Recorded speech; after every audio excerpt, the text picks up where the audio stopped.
हेलो दोस्तों, आज मैं इस वेस्ट प्लास्टिक बॉक्स से एक होम डेकोर बनाऊंगी। तो चलो शुरू करें।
यहाँ मैंने एक्रेलिक शीट यूज़ की है।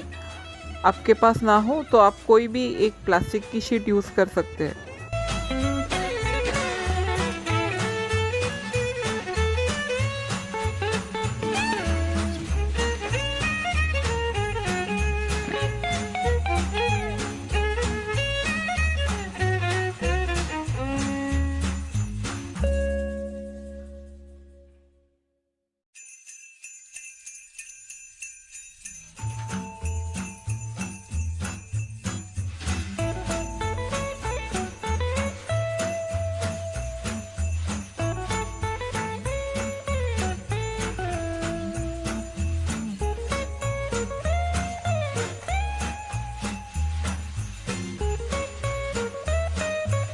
दोस्तों, मेरे वीडियोस में मेरी हमेशा ये कोशिश रहती है कि मैं वेस्ट मटेरियल से ही क्राफ्ट बनाऊं।